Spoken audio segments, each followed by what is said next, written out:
حبیب اللہ الصلاۃ والسلام علیک یا نبی اللہ وعلی آلک واصحابک یا نور اللہ نویت سنت الاعتکاف۔ پیارے پیارے اسلامی بھائیوں اور مدنی چینل کے ناظرین، جب بھی مسجد میں داخل ہوا کریں اعتکاف کی نیت ضرور کر لیا کریں، اور یہ بھی یاد رہے کہ مسجد کے اندر کھانا پینا، سونا، سحری یا افطار کرنا یہ سب کچھ منع ہے، لیکن اگر ہم اعتکاف کی نیت کر لیں گے تو ضمناً ضرورتاً یہ سب چیزیں بھی جائز ہو جائیں گی۔ اب مثال کے طور پہ تراویح کے درمیان ہم پانی پیتے ہیں یا سحری افطاری کے وقت اگر مسجد میں کچھ کھاتے پیتے ہیں تو یہ شرعاً اجازت نہیں ہے، اس کی ناجائز ہے، لیکن اگر اعتکاف کی نیت کی ہوئی ہوگی تو انشاءاللہ یہ ہم امور بھی ہمارے لیے جائز ہو جائیں گے۔ درود پاک پڑھنے کے بے شمار فضائل و برکات ہیں۔ میرے آقا مدینے والے مصطفیٰ صلی اللہ تعالی علیہ وسلم کا فرمان عالی شان ہے، اجعلونی فی وسط الدعاء وفی اولہ وفی آخرہ، مجھے دعا کے درمیان، شروع اور آخر میں رکھو، یعنی تم مجھ پر اپنی دعا کے شروع، درمیان اور آخر میں درود بھیجو۔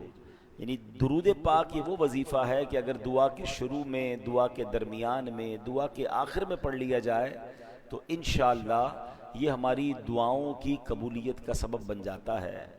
وہ دعا مستجاب ہوتی ہے جس میں ہوتا ہے ضم درود و سلام، بالیقین سب سے افضل و اعلیٰ ذکر شاہ درود و سلام، طاعتیں سب اسی سے ہیں مقبول، طاعتوں میں اتم درود و سلام۔ تو ہمیں چاہیے کہ خوب درود پاک پڑھتے رہا کریں، اور ویسے بھی آج جمعہ کا دن ہے اور ہم یہ حدیث ہر جمعے کو ریپیٹ کرتے ہیں کہ حدیث پاک کا خلاصہ ہے، جو جمعہ کے دن 200 بار درود پاک پڑھے اس کے 200 برس کے گناہ معاف کر دیے جاتے ہیں۔ صلو علی الحبیب صلی اللہ تعالی علی محمد صلی اللہ علیہ وسلم۔ الحمدللہ ویسے تو ہماری مسجد میں عام دنوں میں جو دوسرا جمعہ ہوتا ہے وہ 3 بجے ہوتا ہے، ماہ رمضان میں یہ جمعہ انشاءاللہ عزوجل 3:30 بجے ادا کیا کرے گا۔ اللہ کی رحمت ہے کہ ہمیں ایک بار پھر اس نے ماہ رمضان عطا فرمایا، اور یہ وہ مہینہ ہے جو عظمتوں والا، رحمتوں والا، برکتوں والا ہے۔ یا خدا ہم عاصیوں پر یہ بڑا احسان ہے، زندگی میں پھر عطا ہم کو کیا رمضان ہے، ابر رحمت چھا گیا ہے اور سما ہے نور نور، فضل رب سے مغفرت کا ہو گیا سامان ہے۔ یا الہی تو مدینے میں کبھی رمضان دکھا، یا الہی تو مدینے میں کبھی رمضان دکھا، مدتوں سے دل میں یہ عطار کے ارمان ہے۔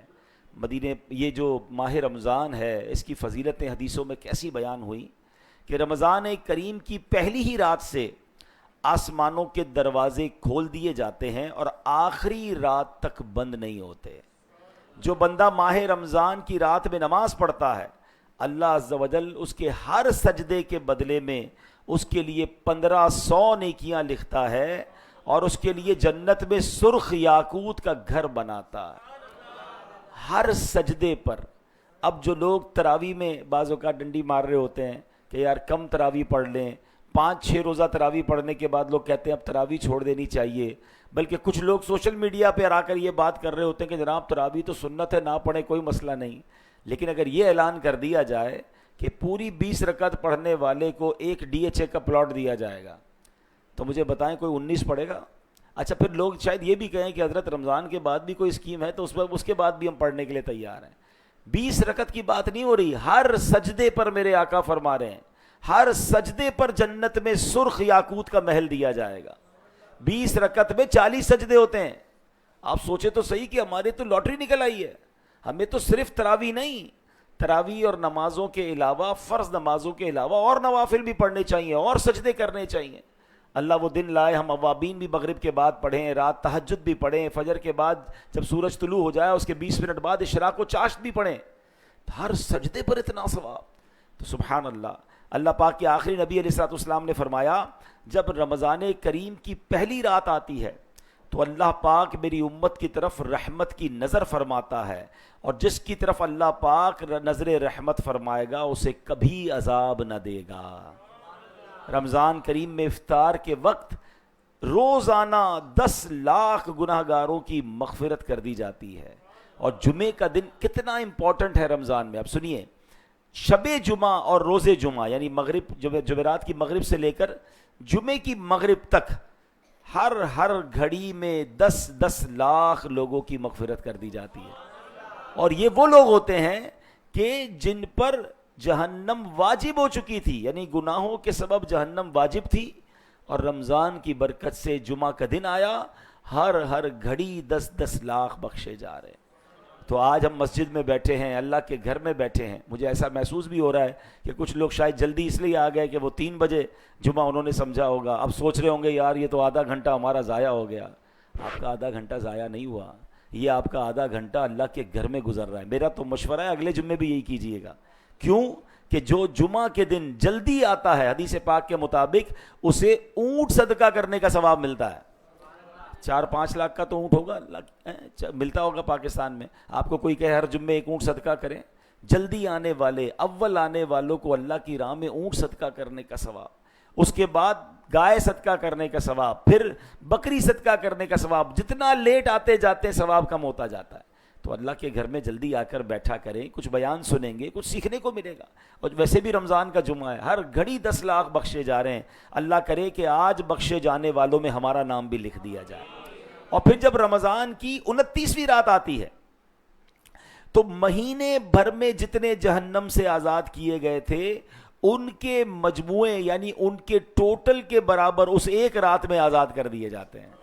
پورے مہینے میں تو کروڑ بخشے گئے، 29ویں جب رات آئے گی انشاءاللہ تو پھر جتنے پورے مہینے میں بخشے گئے ہیں اس کا ٹوٹل کر کے رمضان کی آخری رات وہ بھی بخش دیے جاتے ہیں۔ تو اللہ کریم اس مہینے کا ہمیں خوب احترام کرنے کی توفیق عطا فرمائے، اس مہینے میں خوب نیکیاں کرنے کی توفیق عطا فرمائے۔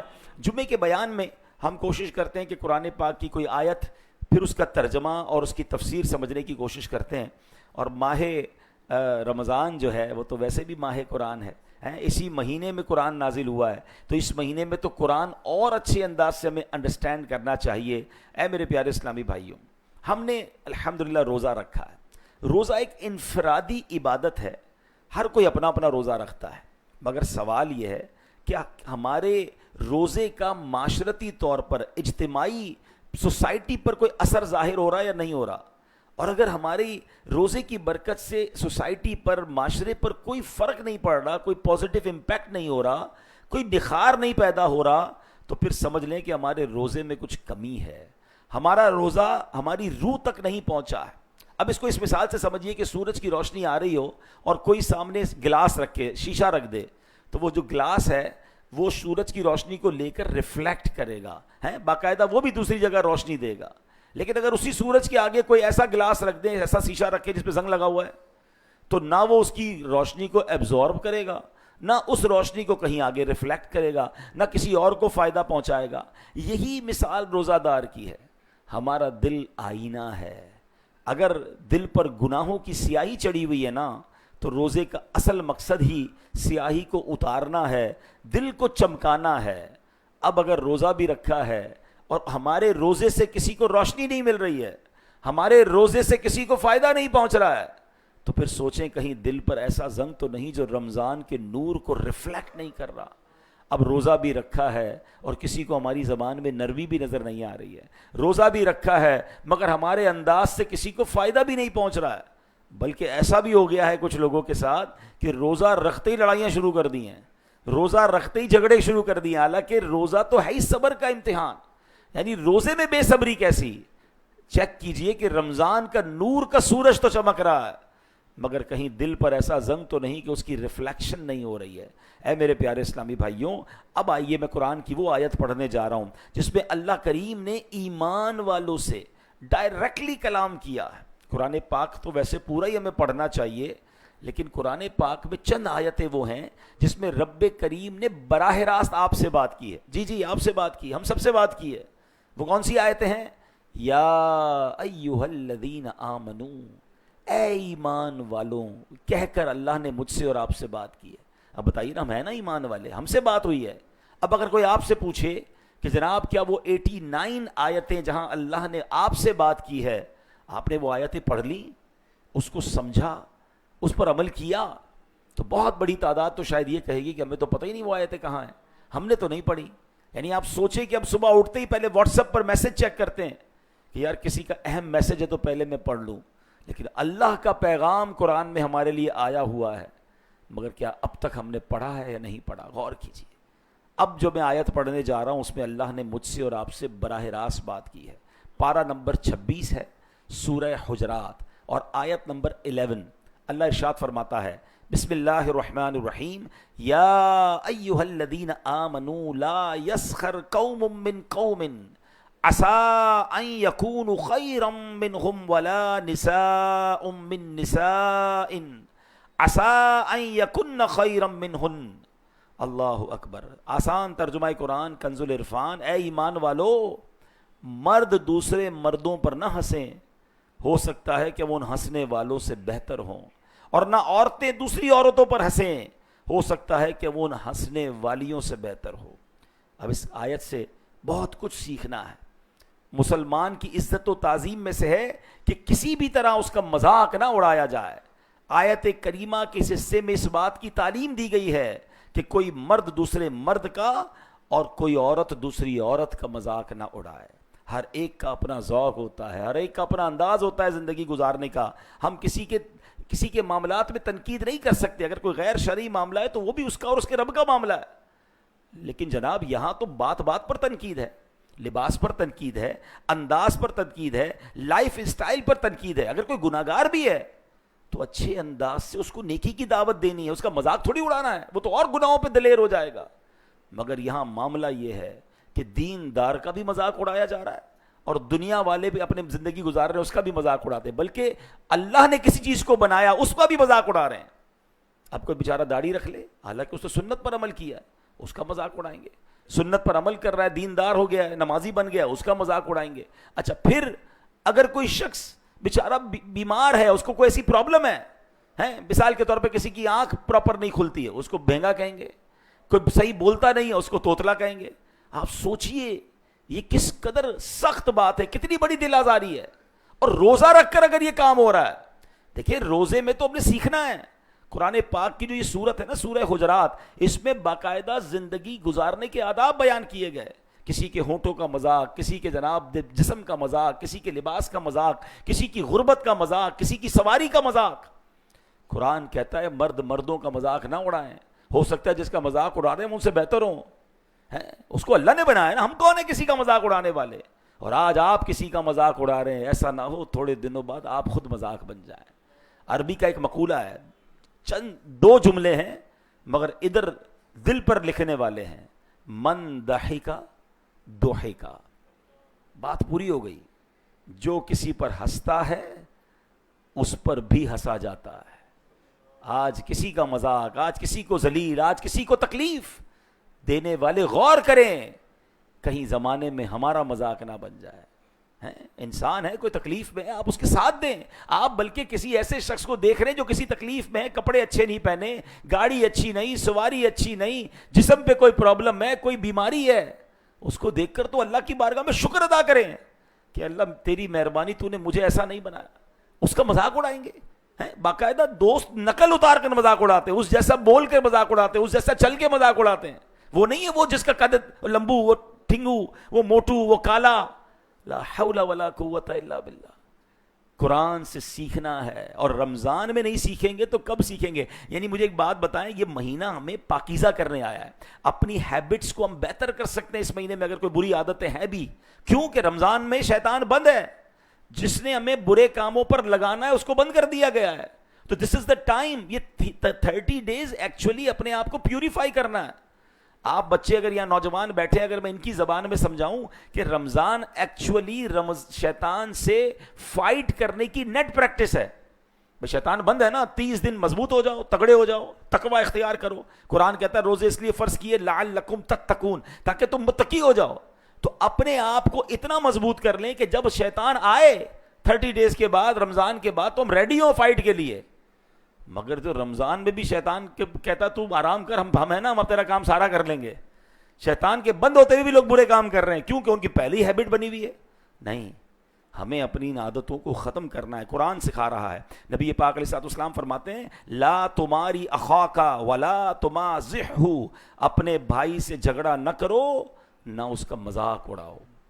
جو لوگوں کا مذاق اڑاتے ہیں نا، ان کے بارے میں ایک ایسی حدیث ہے ڈرانے والی کہ نبی پاک علیہ السلام فرماتے ہیں بلا شبہ لوگوں کا مذاق اڑانے والے کے لیے جنت کا دروازہ کھولا جائے گا، اسے بلایا جائے گا آؤ قریب آؤ.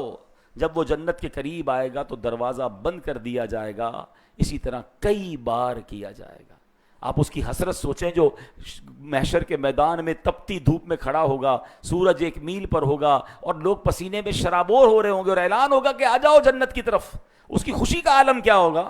مگر جب جنت کے دروازے پر پہنچے گا تو وہ دروازہ بند کر دیا جائے گا، اس کو دوبارہ بلایا جائے گا، دوبارہ بند کر دیا جائے گا. وہ لوگ سوچیں کسی کی بیل بجا کر بھاگ جاتے ہیں، اسے تکلیف دیتے ہیں، کسی کی گاڑی کی چابی چھپا دی. یہ دوستوں میں عموماً عام ہوتا ہے. یاد رکھیے وہ مزاح جو تکلیف دہ ہے، وہ مزاح جس سے انسان کو تکلیف پہنچتی ہے، حرام، جہنم میں لے جانے والا کام ہے. ایک ایسا مزاح ہوتا ہے جس میں چلے مسکراہٹوں کا تبادلہ ہو گیا، کوئی اچھی بات کر لی مگر اس میں جھوٹ نہیں ہے، اس میں دل آزاری نہیں ہے، وہ ٹھیک ہے. لیکن باقاعدہ تکلیف پہنچائی جاتی ہے، جھوٹی خبر دی جاتی ہے تمہارے والد کا ایکسیڈنٹ ہو گیا ہے، وہ بیچارہ روتا ہوا گھر پہنچتا ہے تو پھر بعد میں ہنستے کہ ہم تو مذاق کر رہے تھے. اور اس بنا پر بعض اوقات ایکسیڈنٹ ہو جاتے ہیں لوگوں کے، وہ بیچارہ جلدی گاڑی چلاتا ہے کہ والد ہاسپٹل میں، والدہ ہاسپٹل میں. یہ کیسا مذاق ہے؟ مذاق جس میں تکلیف پہنچے. مزاح اور چیز ہے کہ آپ نے کوئی ایسی بات کی کہ سامنے والا بھی مسکرایا، آپ بھی مسکرا دیے. سبحان اللہ. سرکار دو عالم علیہ الصلوۃ والسلام کی طبیعت میں بڑا پیارا ایک سافٹ انداز تھا کہ نبی پاک کبھی کبھی ایسی گفتگو فرماتے کہ صحابہ کے چہروں پر مسکراہٹ آ جاتی. ایک صحابیہ آ کر نبی پاک سے عرض کرتی ہیں حضور مجھے اونٹ عطا فرمائیے. نبی پاک فرماتے ہم تو تمہیں اونٹ کا بچہ دیں گے. ہیں کہتی حضور میں اونٹ مانگ رہی ہوں، آپ مجھے اونٹ کا بچہ دیں گے. آقا فرماتے ہم آپ کو اونٹ کا بچہ دیں گے. جب تھوڑی دیر ہو گئی تو سرکار علیہ الصلوۃ والسلام نے فرمایا کوئی بھی اونٹ اگر تمہیں دیا جائے گا وہ اونٹ کا بچہ ہی ہوگا نا. ہیں اب بتائیں اس میں کوئی دل آزاری والی بات تو نہیں. مگر پوری محفل میں مسکراہٹوں کا تبادلہ ہو گیا. بلکہ سچی بات ہے میں دیکھ رہا ہوں یہاں بھی کئی چہروں پر مسکراہٹ آ گئی ہے. یعنی سبحان اللہ، میرے آقا کا انداز دیکھیں، 1400 سال بعد بھی امت مسکرا رہی ہے. تو ایسا کام کریں نا کہ بھائی مسکراہٹ آئے، نہ کہ تکلیف پہنچائیں. تو مذاق نہیں اڑانا، یہ اللہ کو سخت ناپسند ہے. تو اے میرے پیارے اسلامی بھائیوں، اب اسی جناب آگے چلتے ہیں کہ اب تانا دیتے ہیں کچھ لوگ. حضرت عبداللہ علامہ عبد المصطفیٰ اعظمی رحمۃ اللہ تعالی فرماتے ہیں اہانت اور تحقیر کے لیے، کسی کو ذلیل کرنے کے لیے زبان یا اشاروں یا کسی اور طریقے سے مسلمان کا مذاق اڑانا حرام اور جہنم میں لے جانے والا کام ہے. یعنی نظر سے بھی مذاق نہیں اڑا سکتے. دیکھا نا، بولیں گے بھی نہیں کچھ، اشارے سے اگلے کو ذلیل کر رہے ہوں گے، دو دوست مل کر تیسرے کو. یہ بھی حرام ہے. اب ذرا غور کر لیجیے. اب آگے چلتے ہیں. قرآن آگے کیا کہتا ہے؟ وَلَا تَلْمِزُوا أَنفُسَكُمْ، اور آپس میں کسی کو تانا نہ دو. یعنی زبان یا اشارے کے ذریعے ایک دوسرے پر عیب نہ لگاؤ، کیونکہ مومن ایک جان کی طرح ہے. جب کسی مسلمان پر عیب لگایا جائے گا تو گویا اپنے اوپر ہی عیب لگایا جائے گا. کبھی کسی کو تانا نہ دیں، غریب کو غربت کا تانا نہ دیں. اللہ اکبر. کسی کو کسی کی جناب خاندان کے اس کی جو کیا کہتے ہیں برادری کا تانا نہ دیں. کوئی ٹھیلا لگاتا ہے اسے ٹھیلا لگانے کا تانا نہ دیں. جس کے یہاں صرف بیٹیاں ہوں اسے بیٹیاں ہونے کا تانا نہ دیں. ارے بیوی کو لوگ تانا دیتے ہیں کہ تیرے یہاں تو بیٹا ہی نہیں ہوتا. بیچاری کسی عورت کے یہاں اولاد ہی نہیں ہو رہی، اس کو بے اولادی کا تانا دیتے ہیں. کوئی بندہ بیچارہ کاروبار میں نقصان کر دیا، اس کو اس کا تانا دیتے ہیں. قرآن کہتا ہے تانا نہ دو. اے میرے پیارے اسلامی بھائیوں، نبی پاک علیہ الصلوۃ والسلام کی حدیث سنیے. بہت لعنت کرنے والے، بہت تانے دینے والے قیامت کے دن نہ گواہ ہوں گے نہ شفیع. حالانکہ اس امت کو یہ سبحان اللہ شرف حاصل ہے کہ سرکار علیہ الصلوۃ والسلام کی امت قیامت کے دن گزشتہ انبیاء کرام کی گواہ بھی ہوگی. یعنی یہ گواہی دے گی کہ انہوں نے اپنی امتوں کو تبلیغ فرما دی اور گناہ گاروں کی شفاعت کرنے والی بھی ہوگی. مگر جو مسلمان تانے دینے والا ہوگا وہ نہ گواہ ہوگا نہ شفیع ہوگا.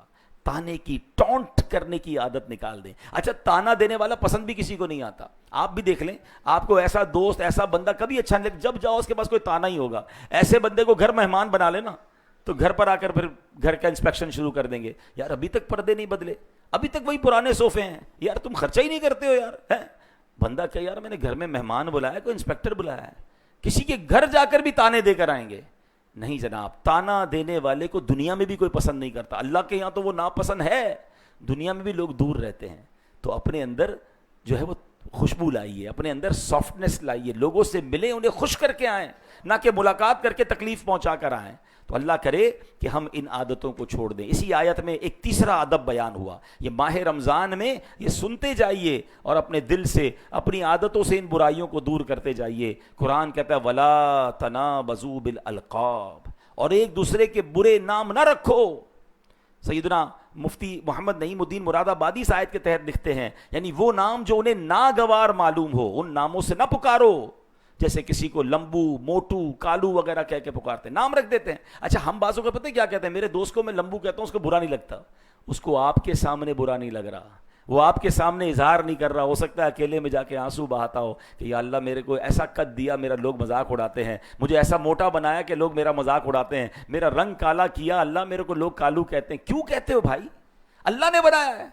اگر آپ کے ساتھ ایسا نہیں ہے تو آپ کو تو شکر ادا کرنا چاہیے. مگر کچھ لوگوں کے نام رکھتے ہیں. قرآن کہتا ہے برے نام نہ رکھو, ان کو ایک دوسرے کے برے ناموں سے نہ پکارو, اچھے ناموں سے لوگوں کو پکارنا چاہیے. اب اللہ اکبر, آگے قرآن پاک اسی آیت میں ایک اور برے عمل سے ہمیں بچا رہا ہے. ٹونٹ, ہمیں تنبیہ کی جا رہی ہے, ہمیں وارن کیا جا رہا ہے. کیا فرمایا؟ یا ایھا الذین آمنوا اجتنبوا کثیرا من الظن ان بعض الظن اثم. اے ایمان والو, بہت زیادہ گمان کرنے سے بچو, بے شک کوئی گمان گناہ ہو جاتا ہے. اب اس آیت کے تحت کیا ہے؟ تفسیر صراط الجنان میں ہے, آیت کے اس حصے میں اللہ پاک نے مسلمانوں کو بہت زیادہ گمان کرنے سے منع فرمایا, کیونکہ بعض گمان ایسے ہیں جو محض گناہ نہیں ہیں. لہٰذا احتیاط کا تقاضا یہ ہے کہ گمان کی کثرت سے بچا جائے. اب گمان کی 3 قسمیں ہیں. نمبر 1 واجب, اللہ پاک کے ساتھ اچھا گمان رکھنا واجب ہے. اللہ جو کرے گا بہتر فرمائے گا. لوگ تو اللہ سے ہی بدگمان ہو گئے معاذ اللہ, کہ یار معاذ اللہ کہنے میں بھی ہمت نہیں پڑ رہی کہ اللہ ہماری سنتا نہیں ہے, میرے لیے تو کچھ ہوتا ہی نہیں ہے. ارے اللہ سے ہی بدگمان ہو گئے. اللہ جو فرمائے گا بہتر کرے گا. یہ واجب ہے کہ اللہ سے اچھا گمان رکھا جائے, کیونکہ حدیث قدسی میں ہے, حدیث قدسی کا خلاصہ ہے کہ میں اپنے بندے کے گمان جیسا اس کے ساتھ معاملہ کرتا ہوں. آپ اچھا گمان کریں, آپ کے ساتھ اچھا معاملہ ہوگا. کچھ لوگ کہتے ہیں نا یار برے وقتوں کے لیے پیسے بچا کے رکھو, کمیٹی ڈالتے ہیں, BC ڈالتے ہیں. اس کا مطلب آپ برے وقتوں کا انتظار کر رہے ہیں؟ نہیں, آپ جو یہ کہتا ہے اس کے ساتھ برا وقت آنے والا ہے, ریڈی رہیے. آپ یہ کیوں نہیں کہتے کہ میں اچھے وقتوں کے لیے پیسے جمع کر رہا ہوں, انشاءاللہ حج پہ جاؤں گا, مدینے جاؤں گا, پیسے ہوں گے تو کسی غریب کی مدد کروں گا, اللہ کی راہ میں خرچ کروں گا, تو انشاءاللہ اچھے ہی وقت آئیں گے. ہمیں کیوں یہ گمان رکھنا ہے کہ میرا ٹف ٹائم آنا ہے اس لیے میں تیاری کر رہا ہوں؟ اللہ بڑا کریم ہے, میرا مولا کریم ہے, وہ کرم فرمائے گا, مجھے مشکلوں سے محفوظ فرمائے گا. اللہ کے ساتھ اچھا گمان رکھنا یہ واجب ہے. نمبر 2 مستحب, یعنی نیک مسلمان کے ساتھ اچھا گمان رکھنا. کوئی بندہ چہرے سے نیک نظر آ رہا ہے, اس کے ساتھ اچھا گمان رکھیں, اس کی ٹو میں نہ پڑیں, یہ مستحب ہے. اور ایک گمان حرام جو ہمارے یہاں بہت زیادہ عام ہو گیا, اور وہ کیا ہے کہ اللہ پاک کے ساتھ برا گمان رکھنا, یوں ہی کسی مسلمان کے لیے بدگمانی کرنا, یہ حرام ہے. اب مسلمان کے ساتھ بدگمانی تو ایسی دماغ میں فٹ ہو گئی ہے. مثال دیتا ہوں, کسی کو فون کیا, اس نے فون نہیں اٹھایا, ہاں بھائی بڑا آدمی ہو گیا ہے, اب کدھر سے فون اٹھائے گا, مطلب ہوتا ہے تو فون اٹھاتا ہے. کسی کے گھر گئے, بیل بجائی, بچے نے آ کر کہا ابو نہیں ہے, اندر بیٹھا ہوگا جھوٹ بول رہا ہے. یعنی ہماری سوئی نیگیٹو سے شروع ہوتی ہے. بھائی کیا ہر فون آپ بھی اٹھاتے ہیں؟ ابھی آپ مسجد میں بیٹھے, ہو سکتا ہے آپ کا فون سائلنٹ پہ ہو, بج رہا ہو, تو آپ بھی تو نہیں اٹھائیں گے. نماز پڑھیں گے تو نہیں اٹھائیں گے نا, واش روم جائیں گے تو نہیں اٹھائیں گے. تو جب آپ کسی موقع پر آرام کرتے ہوئے فون نہیں اٹھاتے, تو ہو سکتا ہے یار اپنے بھائی کو کال کر رہے ہیں, وہ نہیں اٹھا رہا, وہ آرام کر رہا ہوگا, وہ نماز پڑھ رہا ہوگا, وہ تلاوت کر, اس کو مارجن تو دیں. مگر اسٹارٹ ہی بدگمانی سے ہے, اور یہ بدگمانی بعض صورتوں میں حرام, جہنم میں لے جانے والا کا. ہر معاملے میں بدگمانی ہے. کوئی رو رہا ہے دعا کے اندر, شیطان دیکھے ہمیں رونا نہیں آ رہا, لیکن کسی کو روتے ہوئے دیکھ کر ہاں دکھاوا کر رہا ہے, بہت چیٹر آدمی. ارے وہ اللہ کی بارگاہ میں رو رہا ہے, آپ بدگمانی کا گناہ کما رہے ہیں. آپ سوچیں تو صحیح ہو کیا گیا ہے. یہاں تک کہ کوئی عمرے اور حج پہ جائے نا, 2 نمبر کے پیسوں سے جا رہا ہے, یار آپ کے پیسے لے کر گیا ہے, وہ جانے, اس کا رب جانے.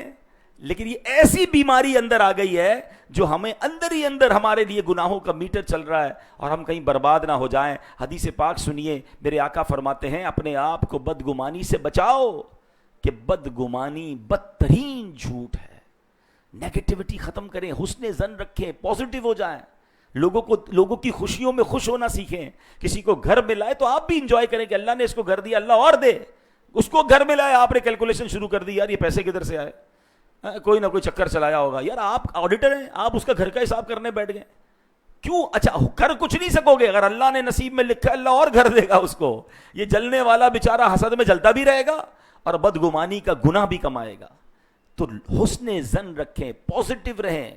بڑا پیارا جملہ ہے, اگر یاد کر لیں کہ حسن ظن میں کوئی شر نہیں اور بدگمانی میں کوئی خیر نہیں. آپ پازیٹیو رہیں, آپ بہت انجوائے کریں گے لائف کو, آپ کو ٹینشن نہیں ہوگی. لیکن جو بدگمانیاں پال کے بیٹھے نا لوگوں کے بارے میں ہیں, اسی لیے آگے قرآن کہتا ہے وَلَا تَجَسَّسُوا. ایک اور پرابلم بتایا کہ پوشیدہ باتوں کی جستجو نہ کرو, ٹو میں نہ رہو. لوگ دوربین لگا کے رکھتے ہیں, یار یہ اٹھتا کتنے بجے, سوتا کتنے بجے, دن میں جاتا کدھر ہے, اس دن یہ ڈیفینس میں نظر آیا تھا کیا کر رہا ہوگا, یار یہ ادھر اس کی گاڑی کھڑی تھی, کوئی نہ کوئی پلاننگ ہوگی. ہمیں کیا پرابلم ہے, ہمیں کیوں تجسس ہے لوگوں کے ٹو میں پڑنے کا ہے, یہ فلاں کے ساتھ کیوں کھڑا ہے, باتیں کیوں کر رہا ہے. یعنی کچھ لوگ تو اتنے تجسس والے ہیں کہ ان کو دیکھ کر اگر ہم مسکرائیں نا تو کہتا ہے لگتا ہے مجھے دیکھ کر مسکرا اس لیے رہا ہے, کوئی نہ کوئی پلاننگ ہی کر رہا ہے. اچھا کسی دن نہ مسکرائے تو کہتا ہے لگتا ہے بہت میرے خلاف ناراض ہو گیا ہے, اب کچھ اور پلاننگ کر رہا ہے. بندہ کہے یار اس کو دیکھ کے مسکراؤں یا چپ رہوں, ہر بات میں کوئی نہ کوئی نیگیٹیوٹی ہے. ولا تجسسوا, قرآن کہہ رہا ہے پوشیدہ باتوں کی جستجو نہ کرو. مثال کے طور پہ کسی کو کہنا ہے رات بھر جاگتے ہو, لگتا ہے فجر نہیں پڑھتے ہوگے. یار آپ کو کس نے اجازت دی ہے کہ آپ اس کے بیڈ روم میں داخل ہو جائیں اور اس سے پوچھیں کہ کیا وہ کر رہا ہے؟ وہ جانے, اس کا رب جانے. لوگوں کے عیب تلاش نہ کریں. اللہ اکبر. مسلمانوں کی عیب جوئی یعنی اس کے عیب تلاش کرنا حرام ہے. ہاں اگر نوکر رکھنا ہے یا کسی کی کہیں شادی ہونے والی ہے اور وہ کسی سے پوچھتا ہے کہ یار میں یہاں رشتہ کروں, تو وہاں بتانا چاہیے کہ بھائی یہ پرابلم ہے. یہ ایک اجازت دی شریعت نے کہ بھائی اس بندے کو جاب پہ مت رکھو, میرے ساتھ بھی چیٹنگ کر کے گیا ہے. کوئی کاروبار میں ہم سے پوچھ رہا ہے کہ میں فلاں جگہ پیسے دے دوں, کاروبار کروں, اور آپ کو پتا ہے کہ اس بندے کے کاروبار میں یہ مسئلہ ہے, تو آپ بتا دیں کہ یار یہ کاروبار میں میرے ساتھ بیڈ ایکسپیرینس ہوا تھا, آپ احتیاط کر لیں. اتنی شریعت نے اجازت دی ہے. مگر شریعت کی الحمدللہ خوبصورت باؤنڈری دیکھیں کہ آپ سے کوئی پوچھتا ہے کہ میں فلاں سے کاروبار کروں, تو آپ اس کو صرف کاروبار کا مسئلہ بتائیں گے. یہ نہیں بتائیں گے کہ جناب یہ راتوں کو وہاں بھی جاتا ہے, دن کو یہ بھی کرتا ہے, فلاں سے دوستی بھی ہے, فلاں غلط کام. آپ کو ان تمام چیزوں کو جواب بتانے کی اجازت نہیں ہے. جتنا سوال, جتنی ضرورت, اتنا عیب بتائیں گے. کیوں؟ کیونکہ حدیث پاک میں آتا ہے جو کسی اپنے مسلمان بھائی کا عیب تلاش کرے گا, اللہ پاک اس کا عیب ظاہر فرما دے گا. اور اللہ پاک جس کا عیب ظاہر فرما دے تو اسے رسوا کر دیتا ہے, اگرچہ وہ اپنے گھر کے اندر چھپ کر بیٹھا ہو. آپ سوچئے کسی کا عیب کھولیں گے تو کل ہمارا عیب کھل سکتا ہے. اے میرے پیارے اسلامی بھائیوں, جو کسی مسلمان کے عیبوں پر پردہ ڈالتا ہے, اللہ پاک قیامت کے دن اس کے عیبوں پر پردہ رکھے گا. اگر آپ اور میں چاہتے ہیں کہ میرے عیب چھپے رہیں, اگر پتہ بھی چل جائے نا کسی مسلمان کا عیب, تو ڈھک دیں, چھپائیں, نہ بتائیں. آج کل تو سوشل میڈیا کا زمانہ ہے, کسی کا عیب پتہ چلا فوراً شیئر کرنا ہے. فوراً جناب پتہ چلا اس کے بیٹے کا یہ مسئلہ ہو گیا, پتہ چلا اس کی بیٹی نے یہ کر دیا, پتہ چلا اس کی دکان پر فلاں چھاپا پڑ گیا, ہاں اس کے ساتھ یہ معاملہ ہو گیا. کیوں؟ ارے کل ہمارے عیب کھل گئے, ہم کدھر جائیں گے؟ اگر چاہتے ہیں کہ دنیا اور آخرت میں عیب چھپے رہیں تو لوگوں کے عیب چھپائیں. تو میں نے خیر چند باتیں عرض کی ہیں. اے میرے پیارے اسلامی بھائیوں, یہ رمضان ہمیں پاکیزہ کرنے آیا ہے, تو اسی رمضان میں ان عادتوں کو نکالیے, بلکہ ہر اس عادت سے اپنے آپ کو بچائیے جس سے ہم گناہوں میں مبتلا ہو جاتے ہیں. ایک بات آخر میں عرض کر دیتا ہوں کہ جس طرح عام جگہوں پر گناہ کرنا غلط ہے, مگر کوئی مسجد میں آ کر گناہ کرے تو لوگ کیا کہیں گے, خدا کا خوف کرو یار, مسجد میں گناہ کر رہے. کوئی پاکستان میں گناہ کرے غلط ہے, لیکن کوئی مکے میں جا کر گناہ کرے وہ اور شدید ہو جاتا ہے. اسی طرح کوئی عام دنوں میں گناہ کرے وہ غلط ہے, مگر رمضان میں گناہ کرنا یہ اللہ کے غضب کو زیادہ دعوت دینے والی بات ہے, اللہ کو ناراض کرنے والی بات ہے. یعنی شیطان بند, نیکیوں کا اجر بڑھا دیا گیا اور تم پھر بھی رمضان میں گناہ کر رہے ہو. تو یہ گناہ کیوں ہوتے ہیں؟ ہماری عادتیں گناہوں والی بنی ہیں. جس کی جھوٹ بولنے کی عادت ہے، جس کی موبائل پر میوزک اور بے پردہ عورت اور طرح طرح کے ویڈیوز دیکھنے کی عادت ہے، جس کی جناب لڑائی جھگڑے کی عادت ہے، جس کی حرام روزی کی عادت ہے، رمضان تو آ گیا، شیطان بند ہو گیا، مگر وہ عادتیں کیری کر کے رمضان میں آ گیا ہے۔